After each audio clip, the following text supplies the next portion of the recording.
Bonjour, cette capsule, ça va être l'hivernisation de la tente roulotte, ou plutôt comment moi, j'hivernise ma tente roulotte. Ça fait des années que je procède de la même façon, ça marche bien. Il y en a qui vont dire j'ai d'autres méthodes, il y en a qui le font avec de l'air, moi je le fais avec de l'antigel. Bon, fait comme ça, ici c'est une grande tente roulotte. On a la douche, la toilette, l'eau chaude, et tout équipé. Fait que je vais vous montrer comment moi je le fais. Puis vous prenez dans tout ça ce qui vous intéresse. Si vous préférez d'autres méthodes, bien ça vous regarde. Moi, c'est comment moi je fais la mienne. Ça fait 4 ans que je fais la même chose. J'ai jamais eu de problème. Fait que, on part. La première chose à faire, c'est d'enlever toute l'eau qui est dans le système de tuyauterie au complet. Puis quand on enlève l'eau, il faut ouvrir les robinets pour faire rentrer de l'air pendant que l'eau sort. Fait qu'on commence, on ouvre tous les robinets sans exception.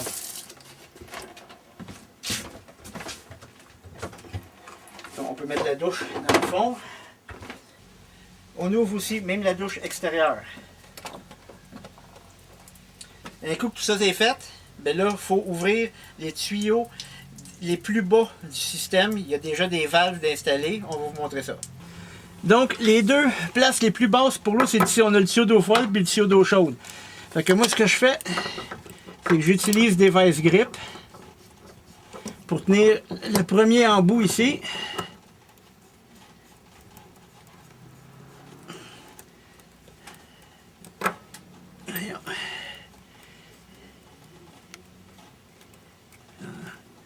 Bon, alors ça, je prends des pinces pour dévisser le bas en tenant en haut. Bon. Vous voyez, l'eau elle sort. Le système est en train de se vider. Là, je ne sais pas si je peux. Non, il faut vraiment tenir en haut. Dévisser.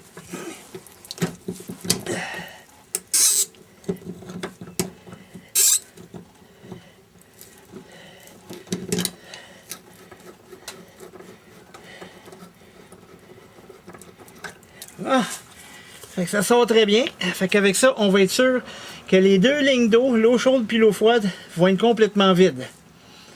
Après avoir pris soin de remettre les bouchons, n'oubliez pas, là, on rentre à l'intérieur. Là, ce que je vais faire, c'est que je vais connecter ce tuyau souple-là direct à la pompe qui est reliée d'habitude à la tank à eau intégrée à la roulotte. On a une 23 gallons. C'est important de ne jamais mettre d'antigel dans cette tank à eau-là. Vous la videz, vous la laissez comme ça finit là, il n'y a pas de problème. Fait que là, ce que je vais faire, c'est remplir la tuyauterie avec de l'antigel en passant par la pompe. Donc, la pompe se trouve ici, comme vous voyez. Ça, c'est un tuyau de douche que j'avais ajouté parce que le tuyau rigide, quand la pompe elle bougeait, tout cognait. Tandis que ça, quand vous regardez, quand la pompe bouge, le tuyau absorbe. Bon, fait que ça, c'est le tuyau ici qui s'en va direct à la tank à eau propre. Fait que je l'enlève de l'entrée de la pompe. Ça sert à rien de mettre ça très serré. Parce que de toute façon, il n'y a pas de pression. Ça fait juste tirer. Fait que je laisse de côté. Puis là, ce que je fais, c'est que je prends mon tuyau souple. Je peux peut-être mettre le collet, par exemple, pour qu'il soit sûr qu'il tienne bien. Vous aurez remarqué qu'on a développé un peu de budget. Puis qu'on a une caméraman maintenant. Fait que c'est plus facile pour le tournage de la capsule. On va installer un peu mieux. On va revisser le collet.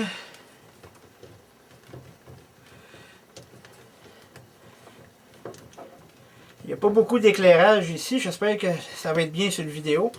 Encore là, je ne le mets pas très serré, juste pour dire qu'il tient. Ensuite, je prends le premier gallon.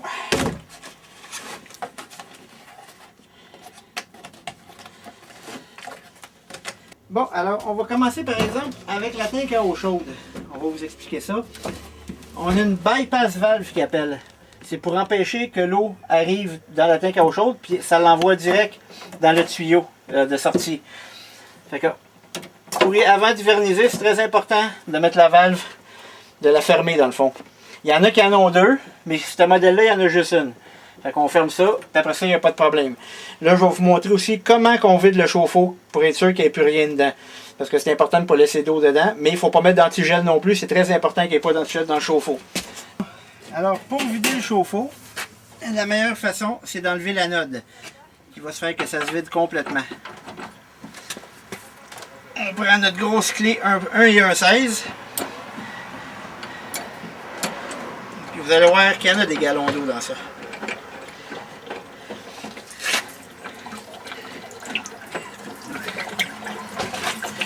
Pour accélérer, on ouvre la valve de sûreté. Fait que là, le chauffe-eau est en train de se vider.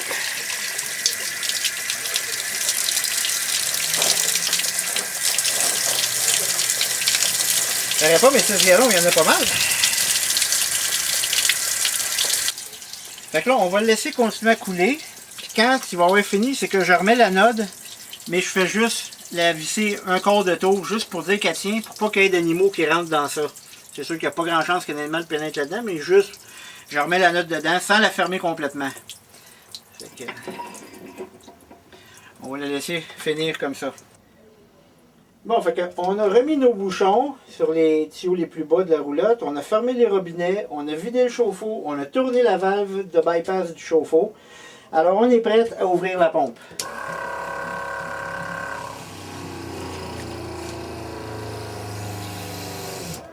Bon. Bon, fait qu'à cette heure que la pompe est prête, on peut ouvrir les robinets, commencer jusqu'à temps qu'il y ait du rose qui sorte.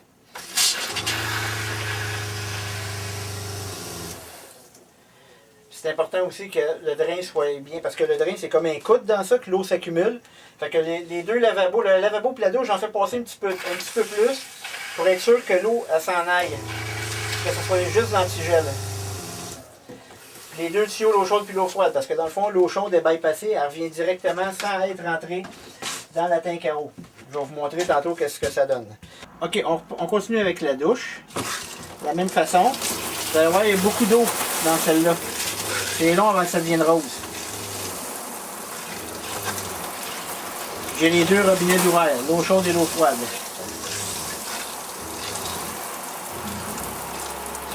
Ok, fait que je fais la même chose avec la douche extérieure. Sauf que là, j'ai déjà enlevé le tuyau avec la douche téléphone.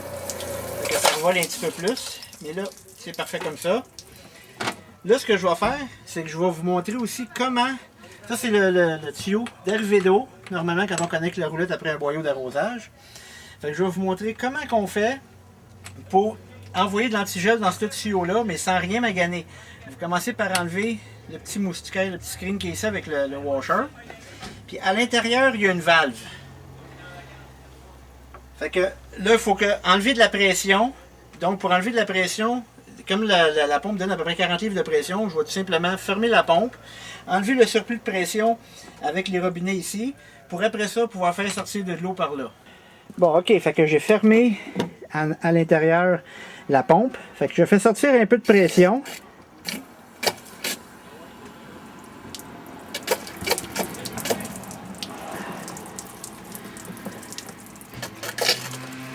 Puis ensuite, vous voyez à l'intérieur, il y a une petite valve. Je pèse un petit peu là-dessus. Vous avez vu, il y a de l'antigel qui est sorti. Fait que ça veut dire que le tuyau qui se rend jusqu'à l'intérieur, ben là, il y a de l'antigel dedans, fait que c'est correct. Mais il faut vraiment pas qu'il y ait beaucoup de pression, parce que la première année que je l'ai faite, la pompe est allumée. Quand j'ai pesé là-dessus, ça a tout revolé, puis la petite valve a cassé. Il a fallu que je remplace tout ça ici. Maintenant, pour la toilette extérieure, ben le panneau extérieur de la toilette, dans le fond, il appelle ça une cassette toilette. Il faut commencer par vider le réservoir de remplissage qui est ici. Fait que, moi, ce que je fais, c'est que j'ouvre tout. Faire sortir l'eau. Ça sort jusqu'en haut. Mais pour faire sortir tout le reste, on défait ça d'ici. Et voilà. Bon, un coup que tout est vidé, on remet ce tuyau-là dans sa position normale. Je referme celui-là.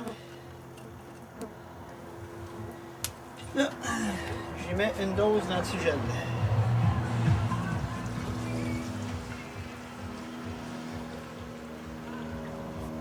Ça devrait être assez. Encore un petit peu peut-être.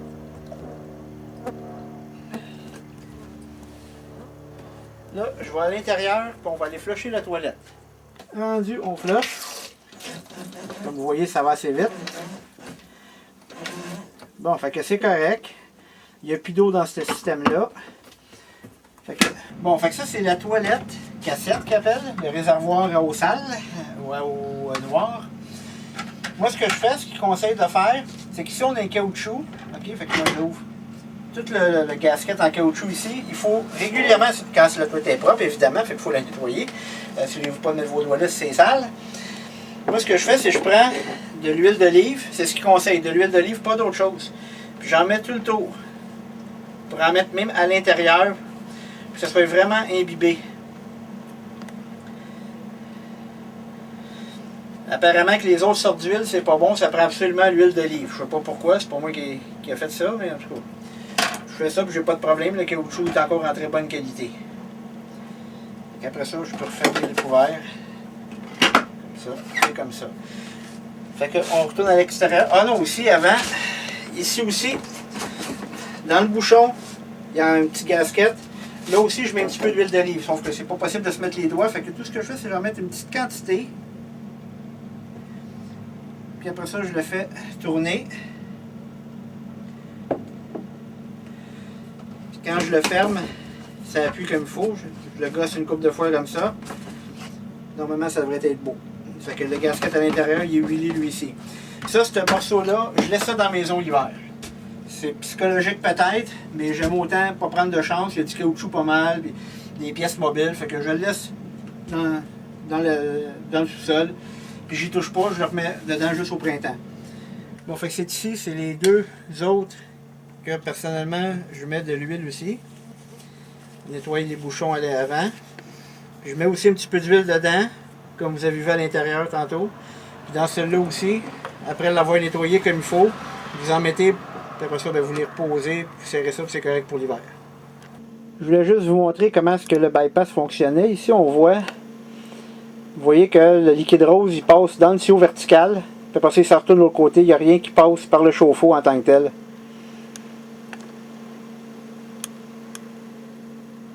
Fait qu'avec ça, c'est fini.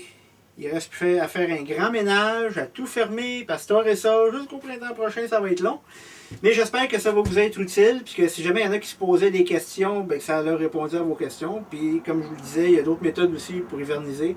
Moi, c'est de la façon que je fais. Puis, ah oui, une dernière chose, avant de tout fermer complètement, d'habitude, je mets à peu près une dizaine de petites boulamites. Il y en a qui mettent du bande, des feuilles de bande. Moi, je mets de la boulamite, ça fait 4-5 ans que je mets des petites boules de boulamite. Un peu partout sur le plancher. C'est sûr qu'au printemps, ça sent quand on ouvre, mais on fait aérer, puis 2-3 heures après, ça sent plus, c'est fini. Fait que j'ai jamais eu de problème, je mets de la boulamite, puis c'est ça. Je vous souhaite donc une bonne hivernisation. Jusqu'à la prochaine capsule.